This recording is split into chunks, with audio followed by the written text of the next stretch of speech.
السلام علیکم دوستو، کیا حال ہے؟ میں ہوں Ghulam Murtaza technical YouTube channel کے ساتھ۔ بسم اللہ الرحمن الرحیم۔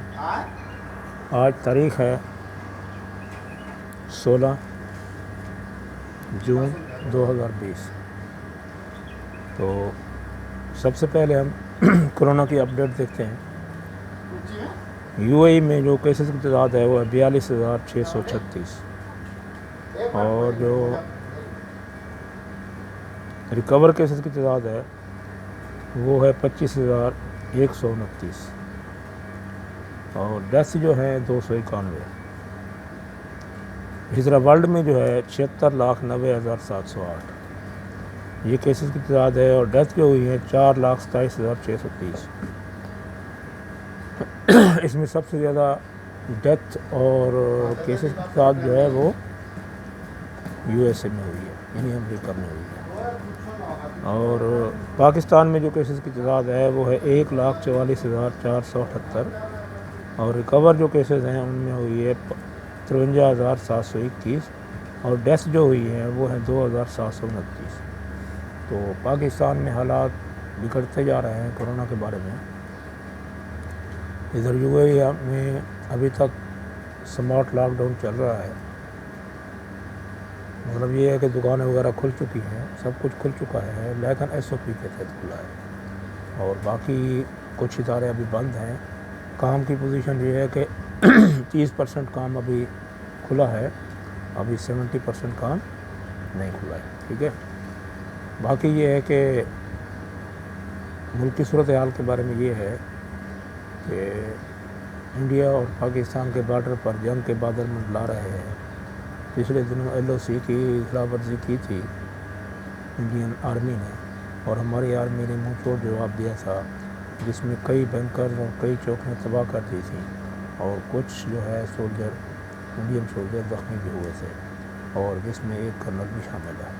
تو اسی طرح ہمارے ایریے میں بھی ایک حوالدار اور کچھ سپاہی زخمی ہوئے ہیں، اور ایک لوکل آدمی جو وہاں کا رہائشی تھا وہ بھی شہید ہوا ہے۔ تو اسی طرح چائنا اور انڈیا کے بارڈر پر بھی لداخ کے ایریے میں اور کارگل کے ایریے میں اور لڑائی جاری ہے۔ چائنا بدستور انڈیا کے ایریاز میں قبضہ کیے ہوئے ہے اور کچھ آگے بڑھ رہا ہے۔ کارگل اور گلگت بلتستان کی طرف جانے والے روڈ کو بھی چائنا نے بلاک کر دیا ہے، جس سے جو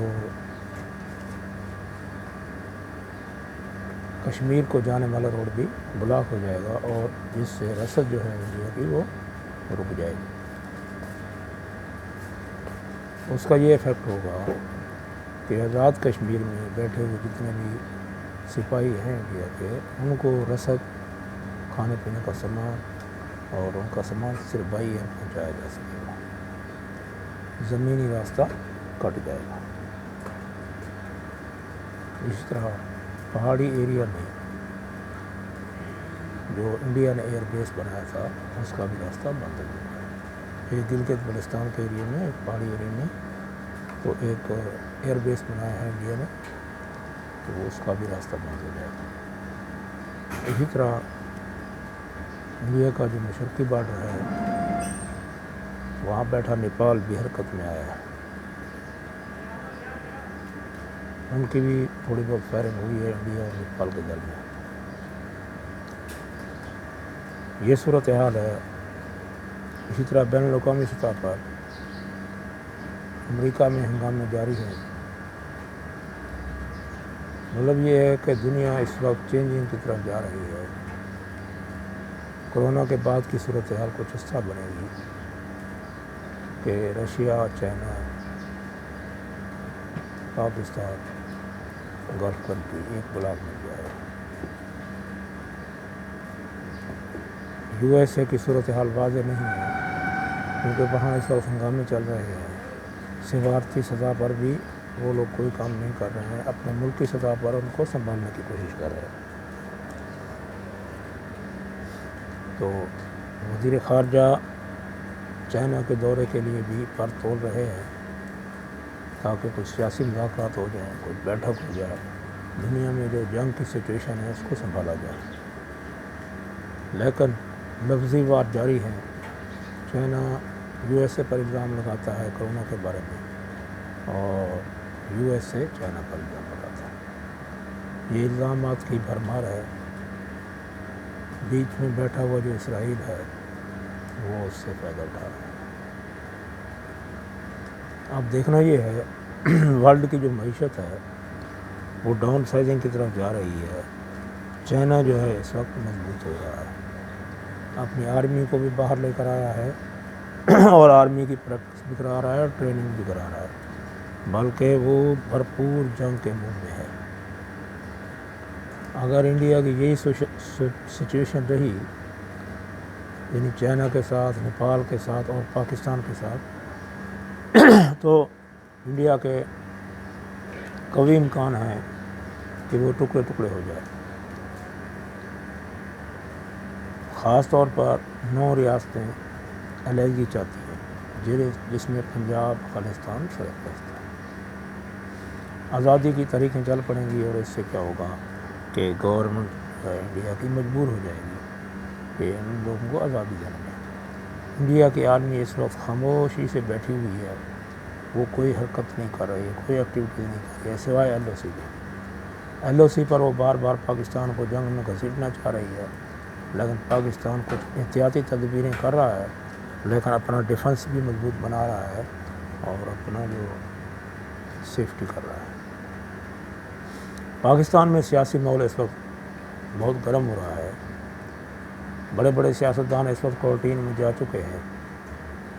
کل بجٹ تقریر میں خواجہ آصف نے گورنمنٹ پر بہت الزام لگائے ہیں۔ اس کا کہنا یہ ہے کہ گورنمنٹ جانے والی ہے۔ یہ دعوے اس وقت سے جاری ہیں جب سے عمران کی گورنمنٹ آئی ہے۔ پہلے دن سے ہی یہ ہنگامے شروع ہو چکے تھے، گورنمنٹ جا رہی ہے، گورنمنٹ جا رہی ہے۔ گورنمنٹ جانے کے لیے نہیں آتی ہے، کوئی بھی گورنمنٹ ہو جانے کے لیے نہیں آتی ہے، وہ سنبھالنے کے لیے آتی ہے۔ پوری دنیا جانتی ہے کہ عمران خان ایک فائٹر ہے، وہ فائٹ کرنا جانتا ہے، اور عدالت نے اسے ایک ایماندار لیڈر کا اعزاز بھی دیا ہے، بلکہ پوری دنیا جانتی ہے کہ وہ ایک ایماندار لیڈر ہے، اور اس نے جو وزیر اعظم ہے اس کے خرچے میں بچت کر کے ثابت کیا ہے کہ وہ پاکستان کے خزانے کے امین ہیں، اور انشاءاللہ یہ گورنمنٹ اپنی مدت پوری کرے گی۔ بعد میں جو آنے والا سیاسی ماحول ہے، یہ 2 پارٹیاں سیاست میں نہیں رہیں گی، کوئی نئی پارٹیاں آ جائیں تو بہتر ہو سکتا ہے۔ ابھی دیکھنا یہ ہے کہ ہماری سیاسی کھچڑی کہا جائے نا، جو مجرم ہیں، جرائم پیشہ ہیں، کرپشن سے بھرے ہوئے ہیں، وہ کہہ رہے ہیں کہ گورنمنٹ جا رہی ہے، ایک ایماندار گورنمنٹ جا رہی ہے۔ کون کون سا سسٹم، کون کون سا نظام ان کا ساتھ دیتا ہے؟ ایک تو واضح ہے، ایک نظام ہمارا واضح ہے، وہ ہے عدلیہ کا، وہ واضح ہے، وہ مکمل طور پر اپوزیشن کے ساتھ ہے۔ ابھی دیکھنا یہ ہے کہ وہ نظام کہاں کہاں تک گورنمنٹ کا اپوزیشن کا ساتھ دیتا ہے اور گورنمنٹ کو اپوز کرتا ہے اور گورنمنٹ کو گرانے کی پوری کوشش کرتا ہے۔ اگر وہ گورنمنٹ کو غیر قانونی، غیر آئینی طریقے سے گرانے کی کوشش کرتا ہے تو وہ سہارا کس چیز کا لے گا؟ وہ سہارا یہ لے گا کہ غیر ملکی فنڈنگ کا۔ یہ کیس پچھلے دنوں الیکشن کمیشن میں بھی گیا تھا، لیکن دوسری پارٹیوں کی جو فنڈنگ تھی غیر ملکی، وہ تحریک انصاف سے زیادہ تھی، جس کی وجہ سے الیکشن کمیشن نے یہ کیس روک دیا تھا۔ اب قاضی فیض عیسیٰ صاحب کا جو کیس ہے وہ الجھتا جا رہا ہے۔ اب جسٹس صاحبان نے واضح دھمکیاں دینا شروع کر دی ہیں اور اس بارے میں سوچنا بھی شروع کر دیا ہے کہ اس گورنمنٹ کو بھگایا کیسے جا سکتا ہے۔ اس کی وجہ یہ ہے کہ ہماری گورنمنٹ کی، ہمارے جو پاکستان ہے اس کی بڑی بڑی مافیاز جو ہیں وہ گورنمنٹ کے خلاف جا رہی ہے، کیونکہ ہماری جو گورنمنٹ ہے یا ہماری اپوزیشن ہے اور یا ہماری عدلیہ ہے وہ بھی مافیاز کا حصہ ہے، کیونکہ اس ملک میں مافیاز کے خلاف جانا بہت مشکل ہے، کیونکہ وہ ہر سطح پر چھائی ہوئی ہے۔ بزنس میں ہو، آٹا ہو، چینی ہو، پیٹرول ہو، کھاد ہو، بیج ہو، سبزی ہو، کسی چیز کا بحران پیدا کرنا ہو وہ منٹ مارتے ہیں، ملک میں وہ چیز شارٹ کر دیتے ہیں اور بحران کھڑا ہو جاتا ہے اور گورنمنٹ کو پھر ایکشن لینے پڑتے ہیں۔ تو یہ ہماری ملک کی صورتحال ہے۔ اور کرونا کے بارے میں یہ ہے کہ پاکستان کو اس وقت کرونا نے مکمل طور پر دبوچ لیا ہے اور کچھ علاقوں میں سنا ہے کرفیو بھی لگا دیا گیا ہے رات 12 بجے سے، جس میں لاہور کے ایریا ہیں، کچھ اسلام آباد کے ایریا ہیں، اور جس علاقے سے کیسز زیادہ آ رہے تھے ان علاقوں پر کرفیو لگا دیا گیا۔ باقی ایریا اوپن ہیں، لیکن ایس او پیز کا سختی سے عمل کیا جائے گا، جس میں ماسک پہننا ہے، سینیٹائزر لگانا ہے، وقفہ رکھنا ہے، ایک دوسرے سے مارکیٹ میں جانا ہے تو اکیلے جانا ہے، فیملی کو ساتھ لے کر نہیں جانا ہے۔ اسی طرح ایس او پیز کو مد نظر رکھتے ہوئے کچھ مارکیٹیں اور کچھ میڈیسنز اور کچھ جو کھانے پینے کی اشیاء کی چیزیں ہیں وہ کھلی رہیں گی، سبزی مارکیٹیں، فروٹ مارکیٹیں بھی کھلی رہیں گی، لیکن اس وقت جو ہمارے ملک کو ضرورت ہے وہ ہے احتیاط کی، ایس او پیز کی۔ ہم اگر ایس او پیز پر برابر عمل کریں گے تو انشاءاللہ ہمارا ملک کرونا سے صاف ہو جائے گا اور کرونا سے محفوظ ہو جائے گا، ورنہ یہی صورتحال رہی جیسے عزیز عمر صاحب نے کل تقریر کی ہے، اس نے بھی یہ بتایا ہے کہ ہماری تعداد بھی لاکھوں تک جا سکتی ہے اور ہمارے جو اموات ہیں وہ بھی لاکھوں تک جا سکتی ہیں اگر ہم نے ایس او پی پر عمل نہ کیا۔ تو اس کا مطلب یہ ہے کرونا جانے کی پوزیشن میں نہیں ہے، بلکہ کرونا ملک کو ڈبونے کی پوزیشن میں ہے۔ اب کس طرح بچنا ہے یہ آپ نے سوچنا ہے، کس طرح احتیاطیں کرنی ہیں یہ آپ نے سوچنا ہے۔ باقی جو ہماری میڈیکل کیپیسٹی تھی وہ بالکل ختم ہونے والی ہے، اسپتالوں میں اب پوزیشن نہیں رہی، یعنی بیڈ نہیں رہے۔ ابھی کورنٹائن گھر میں کرنا ہے، گھر میں احتیاط کرنی ہے اور گھر میں ہی بہتر ہے۔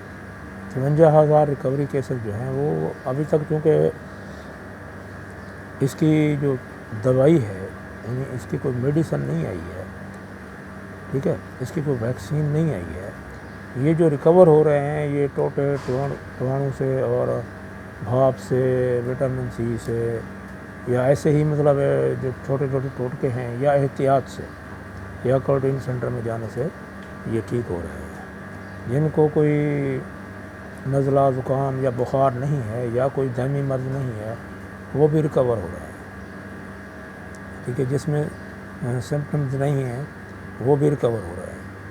اسی طرح ہمارے ایک اینکر پرسن ہیں، مشہور نیوز کاسٹر ہیں، تو عمران خان، تو ان کی فیملی کو بھی پروٹین ہونا پڑا ہے۔ اللہ تعالیٰ ان کو شفا دے، اللہ تعالیٰ ان کی صحت کے لیے بہتر کرے اور اللہ تعالیٰ اس کے خاندان کو مکمل شفا دے۔ اور اسی طرح ہمارے کچھ سیاستدان بھی ہیں جس میں شیخ رشید ہیں، شہباز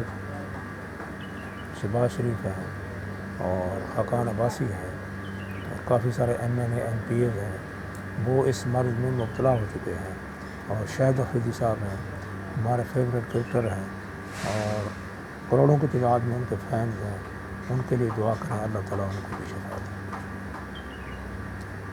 باقی یہ ہے کہ ہمارے جو ادارے ہیں وہ ملک کے اور فوج کے ساتھ مل کر کام کریں، کیونکہ یہ جنگ کا ماحول ہے، اس میں قومیں متحد ہو جایا کرتی ہیں تب یہ جنگ جیتی جاتی ہے۔ اگر ہم اندرونی سطح پر کھوکھلے ہو جائیں گے، خالی ہو جائیں گے، تو فوج جو ہے دشمن کے خلاف بھرپور کارروائی نہیں کر پائے گی۔ انشاءاللہ ہم 22 کروڑ عوام